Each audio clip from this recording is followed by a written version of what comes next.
watching Real Talk with Bob Mars. Hello, Sterile Processing Universe, and welcome to another episode of Real Talk with Bob Mars. Today we're going to talk about ultrasonic cleaning. Up to this point, we talked about point of use cleaning and then getting the instruments downstairs and performing manual cleaning. But now we're going to talk about ultrasonic cleaning. So what is an ultrasonic? Basically, an ultrasonic is a machine that converts electricity into sound waves, which it sends through the water in the chamber of your ultrasonic. Ultrasonic means ultra, which is beyond, and sonic, which is sound. So beyond sound, so very, very, very fast sound waves. Did you know that when an ultrasonic machine is vibrating, it vibrates up to 20,000 to 38,000 times per second? So when this unit is going through that vibration, it creates a process called cavitation. Cavitation is when little bubbles are formed, little gas bubbles. They get bigger and they get bigger and then they implode. Did you hear me? I said they implode. They do not explode. When they implode, they create a vacuum which draws debris out of the nooks and crannies of the instruments that we may not be able to get to and clean as well as we would like to in the manual cleaning process. Very, very important to understand.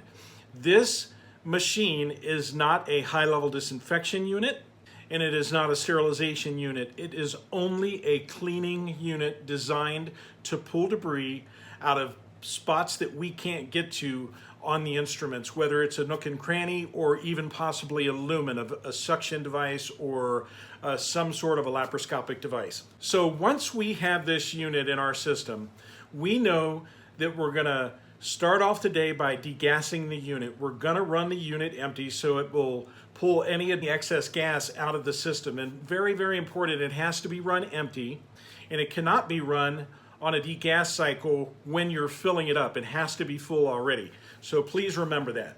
And on a side note, I've seen some crazy things go into ultrasonics, so please don't ever put your jewelry in your hospital ultrasonic, and especially don't put your dentures in there. It's really, really gross. So no, I'm kidding there, but please don't put stuff in the unit that shouldn't be going into the unit.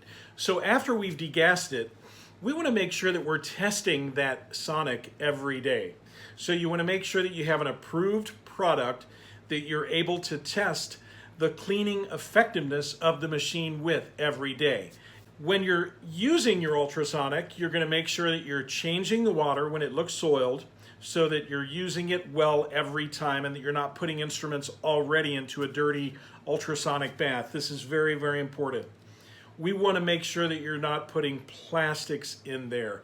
Soft metals. If you have trays with silicone mats, take the silicone out before you place those trays in there because the ultrasonic vibration can damage all of those products. Likewise, you want to make sure that you're using appropriate chemistries in this machine.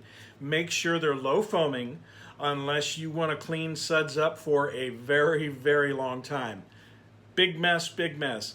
Hey, I'll tell you about a thing that happened to me in my past. My wife was gone when we first got married, and I had never run a dishwasher before. So I thought I would do her a favor while she was gone, and I opened my dishwasher. I took my bottle of soap off of the sink, and I squirted into the dishwasher and shut that baby and let her go. You're right. My wife came home to a house full of bubbles. It was no good, and it took forever to clean up. So please make sure you're using low foaming detergents in your ultrasonic. Don't be like Mike or be like Bob. Not a good way to run your ultrasonic.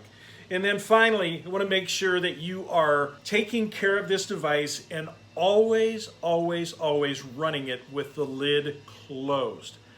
All too often when I go into a department, I'll see the ultrasonic running with the lid standing wide open.